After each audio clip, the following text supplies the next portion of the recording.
Hello, ladies and gentlemen. We are back with another episode of Chi-Town Sports. I'm joined with my co-host Benjamin Neuwanner, and we are going to be talking about NBA, COVID, and the Chicago Cubs. We're first going to start out with NBA. Jazz, Pelicans, Clippers, Lakers started off this NBA bubble. I don't know what to call it. Restart. Sorry, that's a better word. Jazz, Pelicans. Nail-biting game. Jazz won 106 to 104. Didn't watch that game. Heard Zion play decent. But let's move to the game that more people care about, the Clippers and the Lakers. A potential Western Conference Finals matchup. Clippers fell to the Lakers 103-101. Ben, any comments on those two games? Both these games were great games. Good way to start basketball off. I heard that they were both a little sloppy, which is what you can expect because first real game back. And I think the big takeaway from the Clippers-Lakers game is that Anthony Davis is ready to take on a big role. He had 34 points, shot 16 for 17 from the free throw line, which is pretty impressive, and had 8 rebounds and 4 assists. So he carried the team kind of this game. LeBron put in the work in the fourth quarter, but didn't have a great game overall.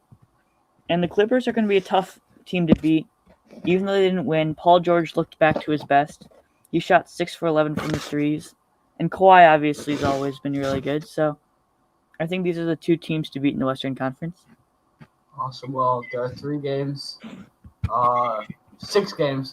coming up today. Looking at the scheduling right now, this is interesting. They have Magic Nets. Of course, they're going to be playing earlier games. They don't have enough arenas for everyone to play at 7 p.m. slot. Magic Nets 1:30 Central Time. Grizzlies Blazers 3 Central Time, and Suns Wizards. All teams under 500. So I'm assuming they're going to do the under 500 teams because always many people want to watch that earlier in the day. And the later it goes, some of these games are even on ESPN. Magic Nets, I don't even think you can watch it. It's not on NBA TV or ESPN. Kings Spurs, they're both under 500. I guess they're at the 7 o'clock slot. There are 2 ESPN games though tonight for the NBA Friday night games. They usually have 1 or 2 on a regular year. It's Celtics Bucks, which will be interesting. Bucks currently in first, Celtics in third in the Eastern Conference, and then Rockets Mavericks will also be good. James Harden, Luka Doncic battle, I guess you could call it. Ben, thoughts on those 2 specific games? Well, I think the game that most people will care about tonight is going to be the Dallas Mavericks against the Rockets. They're still battling for positioning in the West, that game. So that's an important game for both teams, and people want to see how the Mavericks will handle the Rockets' small ball lineup and how Kristaps take advantage of no player on the Rockets being above 6'6". We'll see. And I guess we'll have to see how Giannis plays tonight as well. Exactly. Well, NBA seems to be up to a good start. Of course, baseball is not. I'm impressed with the NBA. I'm impressed with the bubble. I think they've done a great job. I think this will probably be Adam Silver's toughest test as a commissioner. I don't see anything topping a global pandemic in the next 20 to 30 years, but kudos to the NBA, and I think they're going to get some big numbers television-wise. I really do. Let's move on now to some baseball. Of course, Ben and I are Cubs fans. We've been following the Cubs. 4-2. We're 4-1, except for 2 days ago. Cubs had an awful day. Hitting-wise, not bad, I will say. The bullpen. Through 4, it was 0-0. 5 through 9, we gave up 12 runs. That's unacceptable. That's just I pray we don't give up more than 12 runs again. I don't think we will.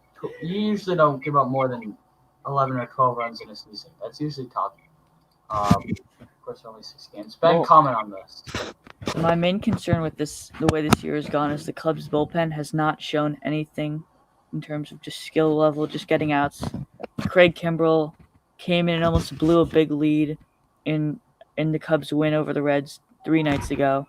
He walked the bases loaded, he hit a run in, and then he walked another run in before we had to pull him. And he was supposed to be our closer this year. I don't know what our backup plan will be. We put in Jeffress. I don't know what his first name Jeremy is. Jeffress Yeah, from the came in Brewers. clutch. Yeah, he came Yeah, in clutch. he was kind of hurt all last year, got waived, but 2 years ago he was an Pretty good. all-star, so he's a solid player. I mean, he's the only bright spot right now. Brad Wick, we had a great second half of last year. We got him from the Padres at the trade deadline. Has not been as anticipated, but we called up Colin Ray from the South Bend Cubs, which they're currently not in South Bend. I think the Sox are in Schaumburg because the AAA teams, they're having like random workouts. Like I don't even know to be. I think they're staying at like some random hotel. These teams like near the team, so they don't have to travel very far. But they're just like working out in case you get called up, but they're not playing it. I don't know, but reportedly Colin Ray got called up. I'm not really too sure on him. I've heard the name before though. But let's focus on tonight's game. Yu Darvish is on the mound against Trevor Williams. 2 not very good pitchers, in my opinion. Jose Quintana, we need him back. He'll be back soon. Yu Darvish currently with a 6.75 ERA. He's our second I pitcher. honestly don't know if this game will happen, just on the fact we're in the same division as the Cardinals, and the Pirates played the Cardinals 5 days ago. So we will see if that happens. I'm not too sure. All I know is it's supposed to be played in Chicago at 7:15 Central Time tonight. We have to hope it happens because the Pirates are one of the worst teams in baseball this year. And I hope Yu Darvish can get a confidence booster tonight. We need Yu Darvish to have a good game. I'm actually quite glad the Cubs-Reds game got postponed last night. Cubs were supposed to be battling Luis Castillo, the Reds' number 1 or number 2 pitcher. That dude's a beast. I'm a big fan of his. And of course, we had Yu Darvish against him. I didn't think Yu Darvish was going to get the best of him, or the Reds lineup. So I thought the Cubs would have lost last night. So that's fine though. I'll keep it at 4-2. I'm not that mad. Let's move on to our final topic about the St. Louis Cardinals, who we just mentioned.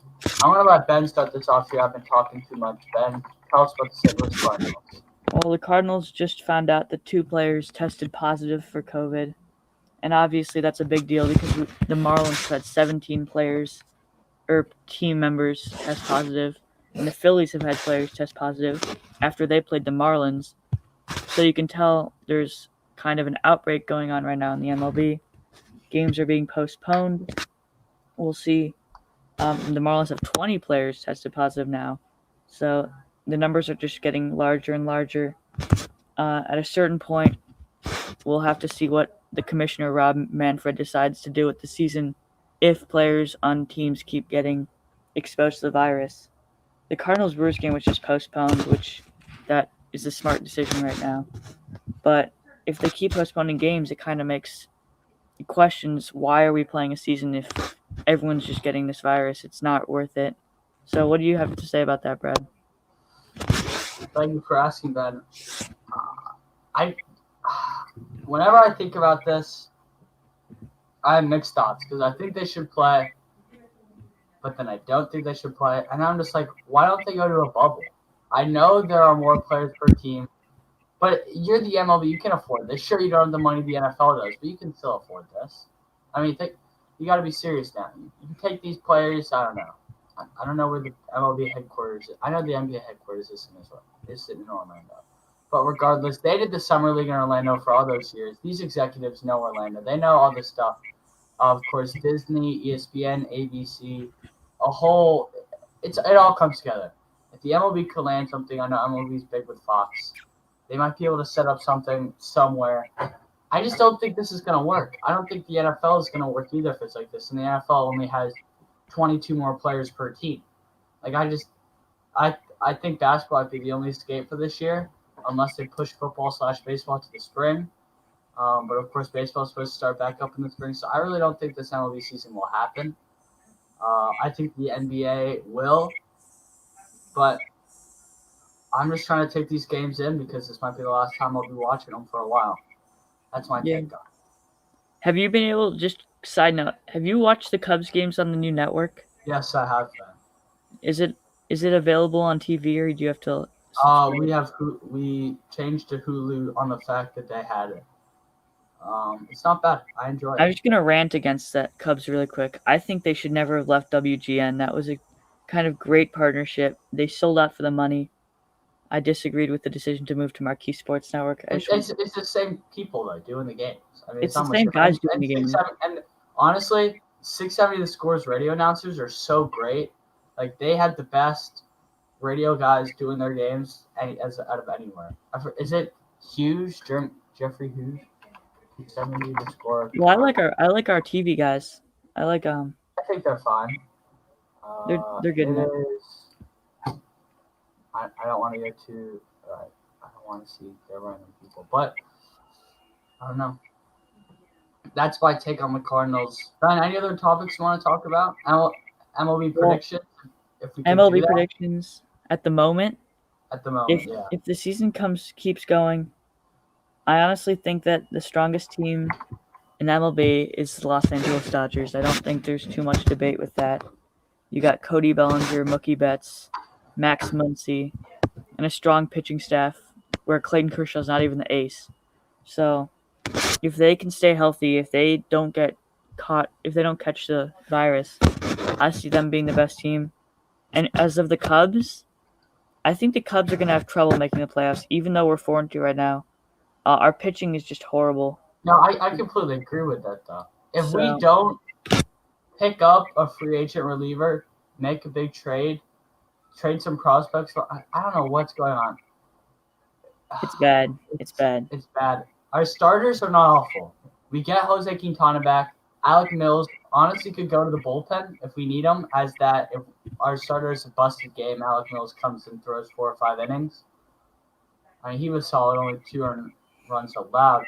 But we're not these playoff teams. I remember the Indians. Andrew Miller carried them, just straight carried them. He was such a beast. I mean, he's kind of washed now, but a bullpen makes the difference in September and October. Coming down the stretch in the regular season, of course, in the postseason, and the Cubs just don't have that presence right now. They don't have that big guy. Of course, they thought, oh, Craig Kimbrell, we paid him this money. Scott Boras, he's talking so much about him. You can change our bullpen for the better. Haven't seen that yet. Didn't see it last year. Haven't seen it this year. So I agree with you on that, but I think our hitting has been so solid. I think Grandpa Rossi's a great batting and defensive Coach, coach, but pitching wise, he's a catcher. I feel like he should be. exactly. He should know more. But I will say this, though. I think I mentioned this in the last episode. He was a catcher for starting pitchers and starting pitchers only. Once he was done with John Lester / John Lackey, he was on the bench. I mean, and Miguel Montero came in, caught for Aroldis Chapman, Pedro Strop, all those dudes. So, Carl Machina, just the Cubs hitting has been good. Almost every hitter. I wouldn't I'm very happy with Nico Horner, David Bodie, all those young guys. Yeah, Albert Almora, I love that dude so much. Our depth players are doing well, but like our stars, KB, Jason Hayward, those guys are hitting below 100 right now, which is, I mean, Chris Bryant has 2 hits on the year, so. Javi's been playing well though. He is our star. I pray we keep Javi, get rid of Chris Bryant. I pray.